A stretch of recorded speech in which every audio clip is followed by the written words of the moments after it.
Halo semua, apa kabar? Kami harap teman-teman semua memiliki kabar yang baik ya. Perkenalkan, kami dari kelompok 2 akan mempresentasikan hasil diskusi kami mengenai business environment, the external environment, atau menggambarkan lingkungan bisnis, lingkungan eksternal. Sebelumnya, kami akan memperkenalkan nama-nama kelompok yang berpartisipasi dalam diskusi kali ini. Yang pertama, ada Eliana Koago, ada Virginia Bambu, ada Tiara Pakula, ada Febri Hapindatu, dan ada Abraham Mangatore. Nah, materi yang akan kami bahas adalah the global business environment, the technological environment, the political legal environment, the socio-cultural environment, dan the economic environment. Nah, sekarang kita akan masuk ke dalam materi. Dari materi yang pertama, yaitu the global business environment. The global business environment. Global environment atau lingkungan global adalah elemen di luar negara di mana perusahaan beroperasi yang mana potensi mempengaruhi kinerja perusahaan, baik berupa ancaman maupun peluang. Lingkungan global terdiri dari interaksi internasional di luar kendali perusahaan. Misalnya, lingkungan global mencakup undang-undang perdagangan yang dapat mempengaruhi kemampuan perusahaan untuk mengimpor bahan-bahan yang diperlukan atau mengekspor outputnya ke luar negeri. Bisnis global terdiri dari transaksi yang dirancang dan dilaksanakan di perbatasan nasional untuk memuaskan tujuan individu, perusahaan, dan organisasi. Lingkungan global dapat mempengaruhi seluruh perusahaan, baik secara langsung maupun tidak langsung. Beberapa perusahaan mengandalkan negara lain untuk sebagian pasokannya atau menjual produknya di berbagai negara. Contoh lingkungan bisnis global. Secara umum, lingkungan global mencakup faktor-faktor seperti politik, ekonomi, teknologi, sosial demografi, peraturan yang sifatnya internasional. Sebagai contoh, meskipun krisis keuangan 2008-2009 terjadi di Amerika Serikat, namun dampaknya telah mempengaruhi perusahaan di Indonesia. Contoh lainnya adalah kehadiran ojek online juga tidak terlepas dari inovasi Uber yang diluncurkan di luar negeri atau hadirnya e-commerce di Indonesia juga sangat terkait dengan perkembangan teknologi di luar negeri. Dampak lingkungan bisnis global. Dampak yang disebabkan oleh bisnis global dapat berakibat buruk maupun baik tergantung dari mana kita memandangnya. Beberapa hal dapat dianggap sebagai dampak dari kegiatan bisnis yang mengglobal. Fenomena globalisasi di dalam bidang transportasi yang semakin menghilangkan arti dan peran jarak demografis, contohnya terlihat dengan semakin kuatnya peranan Global Door-to-Door Through Freight International System yang menggunakan sistem peti kemas, container system, dalam kaitannya dengan semakin diberlakukannya sistem just-in-time inventory secara global.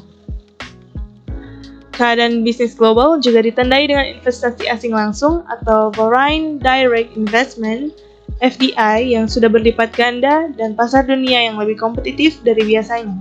Investasi langsung adalah suatu metode investasi di mana perusahaan membangun bisnis baru atau membeli bisnis yang telah berjalan di luar negeri, sehingga FDI merupakan metode umum yang dilakukan oleh bisnis global.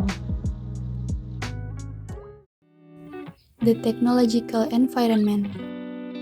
Bagian lingkungan eksternal perusahaan yang berkaitan dengan perkembangan dan perubahan teknologi. Kata teknologi biasanya dikaitkan dengan teknik dan peralatan. Perubahan mereka memunculkan ancaman dan peluang bagi perusahaan.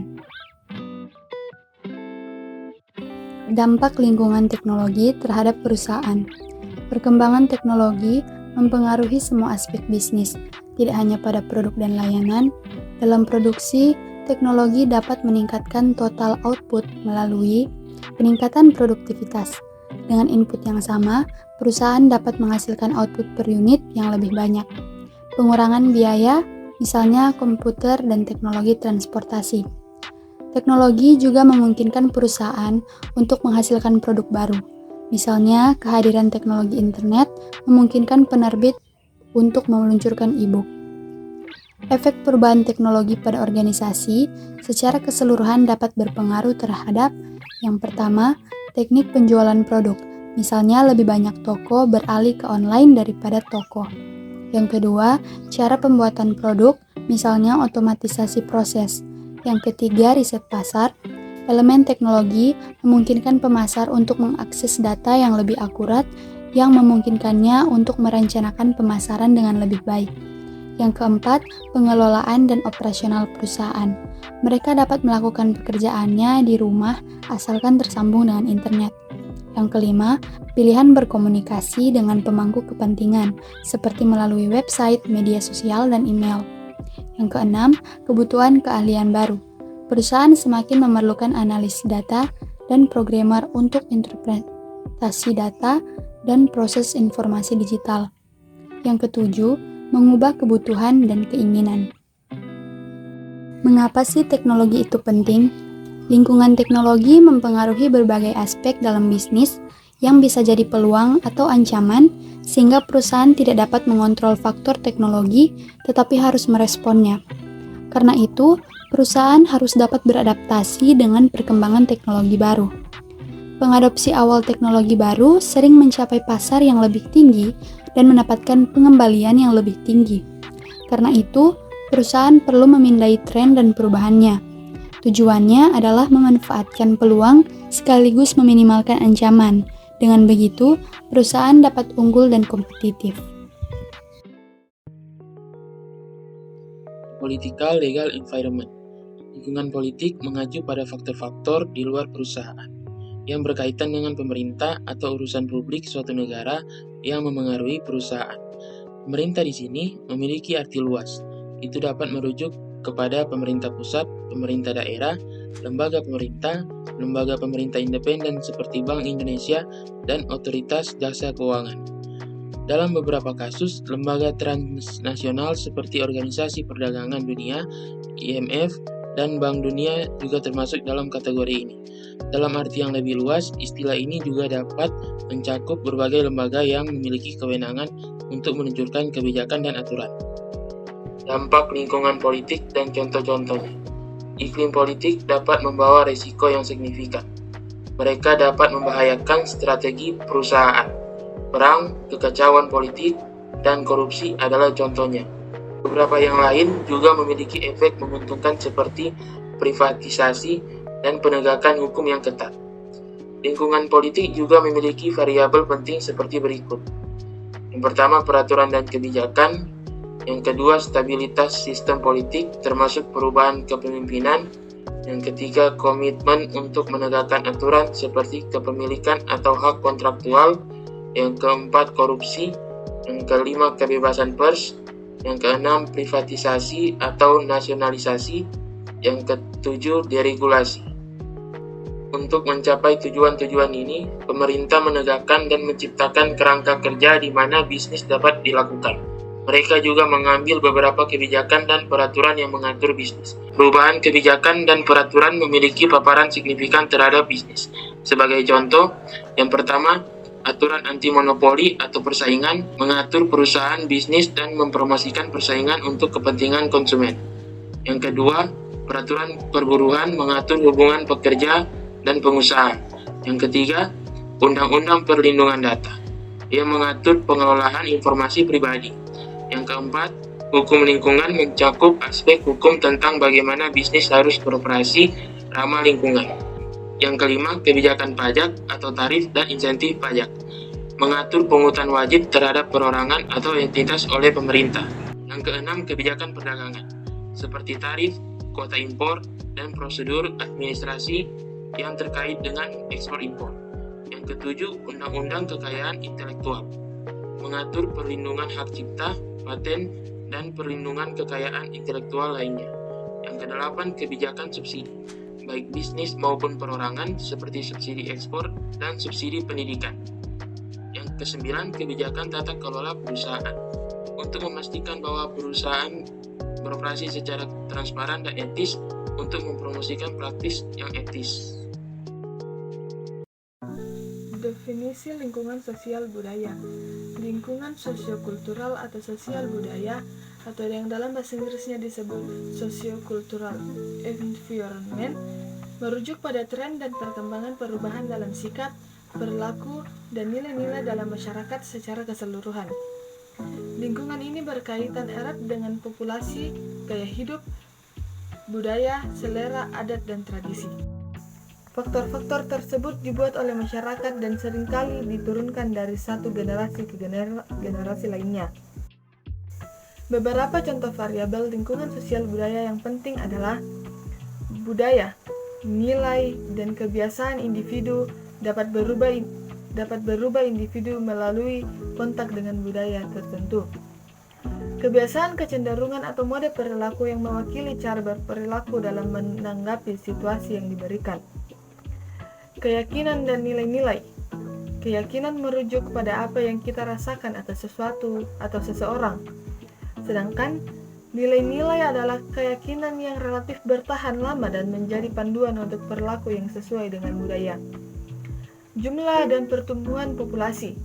Penambahan populasi tidak hanya menyediakan lebih banyak tenaga kerja dan permintaan atas barang dan jasa, tetapi juga dapat menjadi masalah sosial seperti kejahatan dan kemiskinan, terutama ketika ketersediaan lapangan kerja tidak mencukupi. Komposisi usia. Di beberapa negara, populasi usia produktif mendominasi dan menjadi peluang bagi pertumbuhan ekonomi dan permintaan barang dan jasa. Namun, sejumlah negara lain seperti di Jepang, proporsi populasi mendominasi, yang mana memunculkan peluang sekaligus tantangan bagi perekonomian dan perusahaan. Geografi. Populasi mungkin terkonsentrasi di wilayah geografis tertentu, misalnya di lahan pertanian subur atau di kawasan industri. Etnisitas. Satu negara seperti Indonesia mungkin terdiri beragam suku dan etnis yang berbeda. Ini berimplikasi pada berbagai aspek seperti bahasa, budaya, kebiasaan, dan selera. Struktur rumah tangga dan keluarga. Populasi suatu masyarakat dapat dipecah berdasarkan jumlah anak. Pekerjaan, misalnya pekerja kerah putih versus pekerja kerah biru. Kekayaan dan kelas sosial. Orang-orang dari kelas sosial yang berbeda mungkin memiliki nilai yang berbeda, yang mencerminkan posisi mereka dalam masyarakat. Bagaimana lingkungan sosial kultural mempengaruhi bisnis? Faktor sosial budaya terus berubah. Itu dapat berimplikasi pada peluang dan ancaman yang perusahaan hadapi. Dan akhirnya perubahan tersebut juga menentukan strategi perusahaan yang harus perusahaan pilih. Perubahan sosial dan budaya menantang perusahaan untuk menemukan cara untuk lebih efektif untuk beradaptasi agar tetap di depan pesaing mereka. Faktor sosial budaya yang berbeda juga mempengaruhi praktik, kebijakan, dan aktivitas bisnis. Budaya mempengaruhi selera dan gaya hidup. Karena itu, budaya juga mempengaruhi jenis produk dan layanan yang harus ditawarkan bisnis. Manajemen sumber daya manusia mungkin perlu mengatasi perbedaan budaya dalam perekrutan.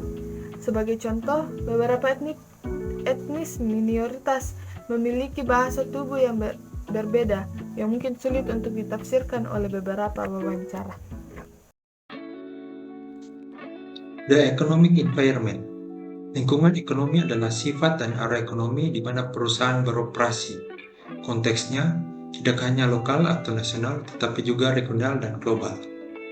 Lingkungan ekonomi mempengaruhi bisnis, baik secara langsung maupun tidak langsung. Beberapa faktor ekonomi memiliki dampak langsung pada biaya pendanaan, biaya produksi, dan penjualan.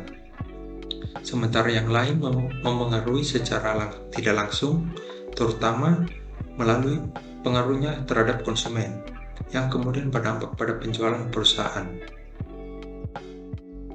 Struktur ekonomi. Struktur ekonomi adalah komposisi produk domestik bruto. Struktur ekonomi mempengaruhi kinerja ekonomi, misalnya ketergantungan yang tinggi pada sektor primer akan membuat kinerja suatu negara rentan terhadap kinerja ekonomi global. Inflasi. Ini adalah kenaikan harga umum, barang dan jasa dalam perekonomian. Inflasi mempengaruhi bisnis melalui berbagai aspek. Ini mempengaruhi daya beli dan pada pengeluaran konsumen. Suku bunga mempengaruhi biaya pinjaman dan karenanya mempengaruhi arus kas bisnis. Beberapa bisnis memiliki tingkat hutang yang tinggi, dan kenaikan suku bunga dapat menyebabkan mereka gagal membayar kembali pinjaman. Tarif pajak. Bagi perusahaan, pajak adalah beban. Peningkatan ini mengurangi laba bersih mereka. Di sisi lain, pajak yang lebih tinggi juga mengurangi pendapatan pakai rumah tangga. Itu berarti ketika pajak naik, permintaan barang dan jasa akan melemah.